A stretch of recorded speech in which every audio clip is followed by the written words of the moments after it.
Aivan järjetön nälkä, kun heillä tuli syöty niin vähän. Tehdään nyt kunnon puuroa ja katsotaan mitä sitten tapahtuu.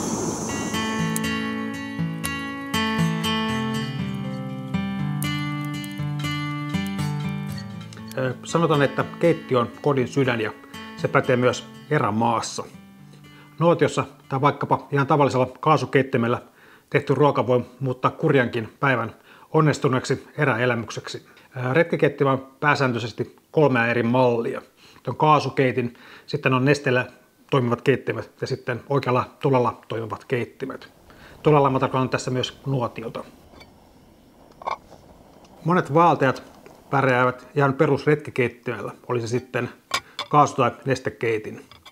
Retkeilijällä ja etenkin kalastajalla ruoantekopaineet voivat kuitenkin olla pikkasen erilaisia. Etenkin kalastajan ruuat painottuvat monesti itsepyydetyn kalan valmistamiseen ja siksi kalastajan retkikeittiö voi erota suurestikin vaeltajan retkikeittiöstä.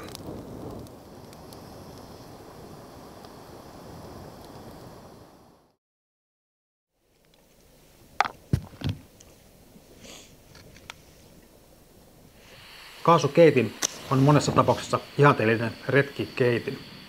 Niitä löytyy eri kokoisia ja eri tehoisia ja niillä valmistuu kaikki kalasta kakkuihin.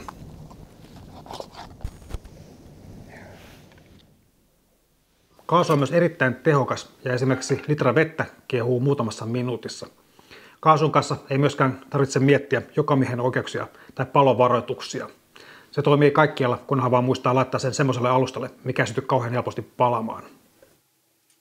Kaasukeittimiä saa tällaisena pienenä kaasupullon päälle laitettavia tai sitten maahan jonkunlaisen jalustan laitettuina. Kaasukeitintä pystyy myöskin käyttämään teltan sisällä, jos on varovainen. Turvallisuussyistä kaikki tuli kannattaa kuitenkin pitää teltan ulkopuolella, jos se on vain mahdollista. Tällainen hämähäkkimalli on tukevampi kuin suoraan pulloon laitettava keitin. Jos ruokaa tekee esimerkiksi teltan sisällä, niin hämähäkkimalli on huomattavasti turvallisempi. Samoin jos ruoantekijöitä on useita, niin silloin se tarjoaa turvallisemman ruoanteon.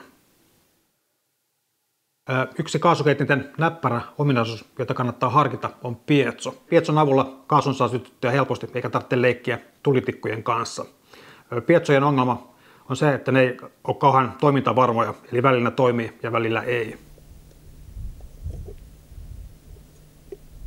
Kaasun huonona puolena voi pitää sitä, että kaasun menekkiä on joskus aika vaikea arvioida, etenkin jos tekee avotunturissa kalaa. Kovassa ja kylmässä tuulessa kalan paistaminen vie paljon kaasua, kun tuli nappaa lämmöstä oman osansa. Itse olen ratkaissut ongelman laittamalla kattilan paistinpannun ja kalan päälle. On kalanpaisto menossa. Mä teen aina tämmösen pienen uunin noille, niin ne tulee vähän nopeammin nuo kalat. Kaasun menekkiä voi arvioida esimerkiksi ottamalla 2 kaasupulloa mukaan.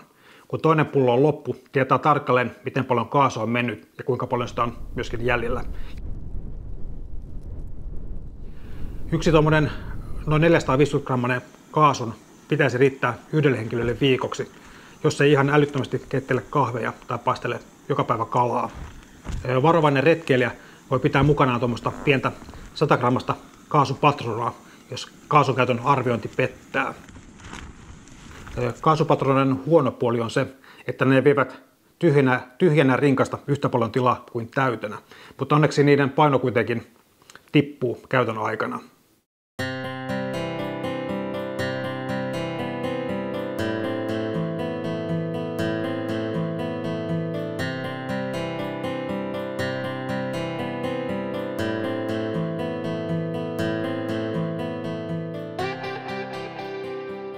Erilaiset nestekeittimet ovat myöskin tosi suosittuja. Erilaiset spraylla ja bensiinillä toimivat mallit ovat hyviä talvikeittimiä. Spraykeittimet ovat helppokäyttöisiä ja toimintavarmoja. Huonona puolina niistä tulee se, että liekin tehoa on vaikeampi säätää kuin esimerkiksi kaasukeittimissä. Ja sitten mukana pitää aina kantaa jonkunnäköistä nestettä.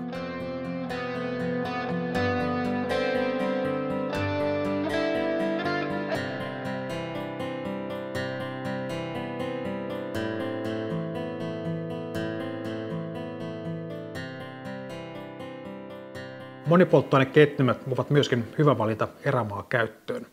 Niiden etu on se, että niitä pystyy käyttämään vaikka kaasun tai jonkun muun palavan nesteen kanssa. Ne ovat myöskin tehokkaita ja keittävät litra vettä muutamassa minuutissa. Monipolttoainekeittimet ovat monesti hyvä valinta talvisiin olosuhteisiin. Nämä toimivat siten, että pulloon, jonne polttoaine laitetaan, pumpataan ylipaine ja neste höyrystyy polttimen esilämmittimessä ennen palamista. Jotenkin näin. Toivottavasti meni terminologia oikein. Mä en ole näissä aina niin hyvä näissä jutuissa. Huonona puolina monipolttoainekeittimissä on, että ne vaatii enemmän huolta kuin sprii- tai kaasukeittimet. Ne ovat myöskin huomattavasti kalliimpia ja myöskin aika painavia. Itse mä pidän kaikkien nestekentiten huonona puolena sen nesteen kantamista mukana. Mä en itse tykkää kantaa mukana bensaa tai spriita tai mitään muutakaan nestettä.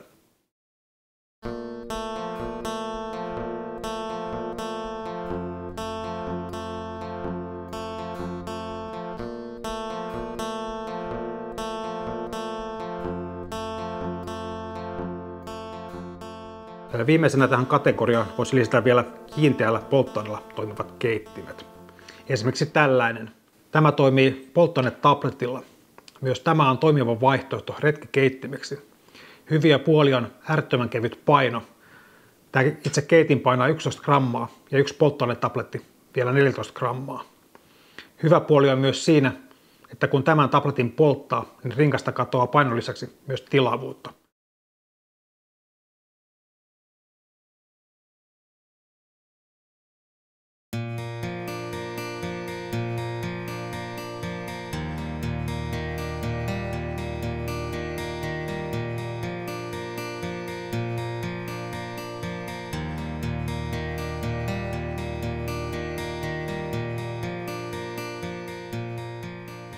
Neljäs päivä menossa ja on selvinnyt vielä risukeittimen kanssa. Minkälaista on ollut? Mun maku ehkä vähän turha haastavaa. Täältä ei tätä matskua löydy juuri ollenkaan. Mä oon rakkaudella kantanut tätä mukanani tässä. Ja nytkin kun kävelin tänne 3 kilsaa, niin matkalla ei löytynyt mitään kunnolla palavaa. Pulla toimivat keittimet, kuten risukeitin, on myös mainio valinta erämaakäyttöön. Niiden etuna on se, että polttoainetta ei tarvitse kantaa mukanaan, vaan sitä löytyy lähes kaikkialta, ehkä kaikkein karumpia avotuntureita lukuun ottamatta. Huonona puolina on se, että ne luokitellaan avotuleksi, ja niitä ei voi käyttää metsäpalovaroituksen aikaan tai ilman maanomistajan lupaa. Risukeitin on tehokas ja lämmittää veden melko nopeasti. Jos sen sijoittaa oikein, niin luontoon ei myöskään jää mitään jälkeä. Risukeittimet ovat monesti melko keveitä ja mainittakoon vielä, että ne on helppo kasata ja ne menevät pieneen tilaan. Kaikkein keveimmät risukeittimet painavat vaille 100 grammaa. Näiden keveiden risukeittinten ongelma on siinä, että niissä on niin pieni tulipesä, että siellä on vaikea pitää hiilosta tai tulta yllä. Ruoan laitto sellaisen kanssa vaatii erittäin hyvää puuta, mitä erämaassa ei aina ole tarjolla. Joten sen keittimen käyttö vaatii aikamoista säätöä ja tarkkaavaisuutta. Siksi isompi risukeitin on monesti järkevämpi kuin kaikkein keveimmät mallit. Risukeittimen paikka kannattaa valita huolella. Se kannattaa laittaa semmoiselle alustalle, mikä ei varmasti syty palamaan. Yleensä sieltä risukeittimestä tippuu jonkunnäköisiä kekeleitä tai kipinöitä, mitkä saattavat sytyttää tuommoisen herkästi palavan maa-aineksen. Näillä testeillä voisi sanoa, että en suosittele tällaista.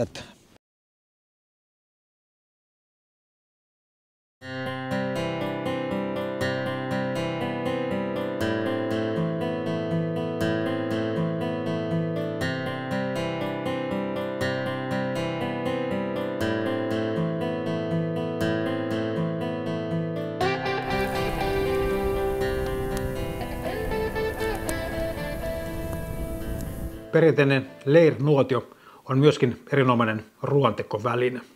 Etenkin kalan kypsentäjä arvostaa oikean savun tuomia sävyjä kalan maussa. Nuotion kanssa tarvii luonnollisesti jonkunnäköiset ruoantekovälineet. Jos nuotiossa keittää nestemäisiä ruokia, niin silloin kattila on luonnollinen valinta. Kalanpaistaja taas kantaa mukanaan todennäköisesti erilaisia folioita, haasteria tai jopa savustinta. Folio tai erilliset foliopussit ovat kaikkein kevein vaihtoehto. Folion huono puoli on siinä, että kun sinne paistaa kalan, niin tulee aika paljon tuommoista rasvasta foliojätettä. Ja varmaan sen takia moni hylkääkin ne foliot sinne nuotioihin, mikä on erittäin valitettavaa. Folio kuitenkin pakkautuu pieneen tilaan ja se on helppo tuoda muiden roskien mukana pois sieltä erämaasta. Haasterit ovat hyviä ja keveitä vaihtoehtoja kalan paistamiseen. Haasterilla kalan paistumista on helppo seurata ja liekin maku tarttuu kalan pintaan. Pieni ja kevyt haasteri on myös helppo kantaa mukana. Tässäkin kannattaa kuitenkin miettiä, onko se kaikkein pienin malli kuitenkaan se itselle paras vaihtoehto.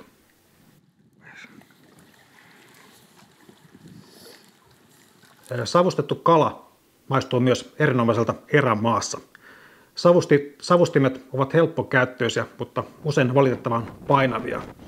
Tuommoiset keveämmät retkisavustimet, mitä mä oon nähnyt, niin painaa noin kilon verran. Sellaiseen mahtuu hyvin 2 hengen annos. Ja mainitaan tähän lopuksi vielä tikkukalan tekeminen. Tikkukalakin voi olla herkullista, jos onnistuu paistamaan sen kalan siten, että se ei tipu sinne nuotioon.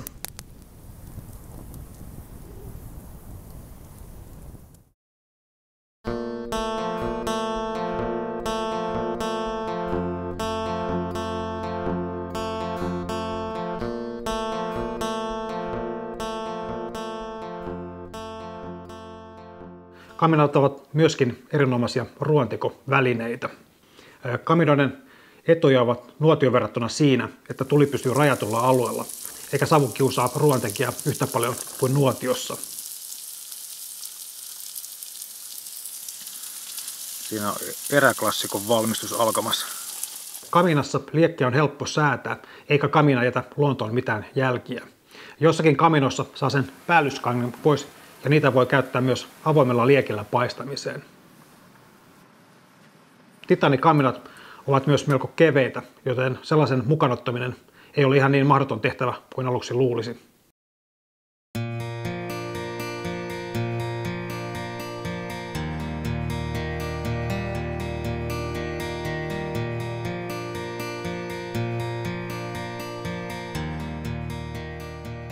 Sitten vaan kaasua vähän. Yes. Kansi päälle ja odotetaan. Se on kiehunut 10 minuuttia ja ollut vähän aikaa paikallaan. Avaa kansi. Rupea syömään. Retkikeittiö tarvitsee myöskin kattiloita. Niitä löytyy titanisina, alumiinisina ja teräksestä valmistettuna. Alumiini on monessa tapauksessa järkevin valinta. Alumiinisia kattiloita löytyy sekä tarttumattomalla pinnalla että ilman. Teräksiset kattilat ovat kaikkein painavimpia ja ne ovat parhaimmillaan leirikattiloina. Ne sopivat hyvin nuotioon ja retkille, jolla ei käveletä pitkiä matkoja. Titaniset kattilat ovat keveempiä ja hyvä valinta vaeltajalle, jotka liikkuvat pitkiä matkoja.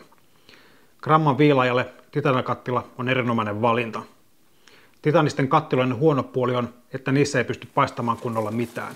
Ruoka palaa helposti pohjaan ja titani saattaa taipua lämmössä, jos kattilassa ei ole nestettä. Titanikattilat ovat hyviä, jos käytössä on vaeltajan valmis ruokia ja tarpeena on vain keittää siihen vesi.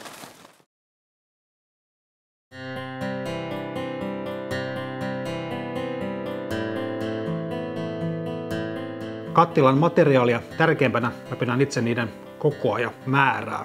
Kattiloiden pitäisi olla sen verran isoja, että kaikki ruoka valmistuu kerralla. Ja kattiloiden määrä olisi hyvä olla sellainen, että ruoanteon aikana ei ihan hirveästi tarvitse säätää tai tiskalla astioita.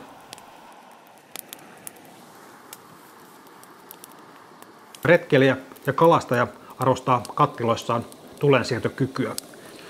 Erityisesti kalastajan kattila tai paistinpannu päätyy todennäköisesti jossakin vaiheessa sinne nuotioon.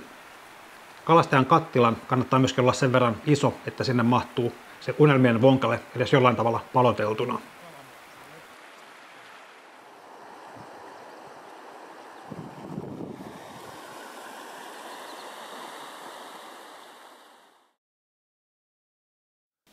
Markkinoilta löytyy kattiloita aina muutaman desilitran malleista ja useampi litraisiin.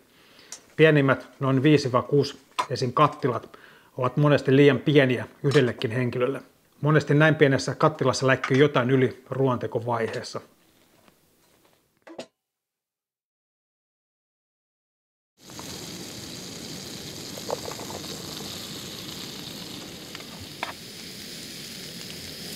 Kalaruuan tekoa.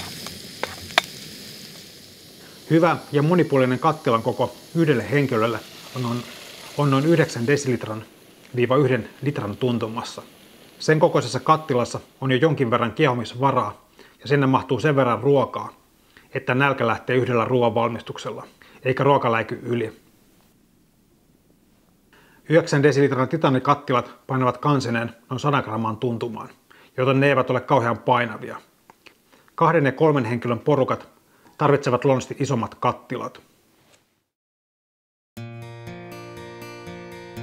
Sitten vielä yhteenveto. Mun omasta mielestäni järkevin retkikeitin on kaasukeitin.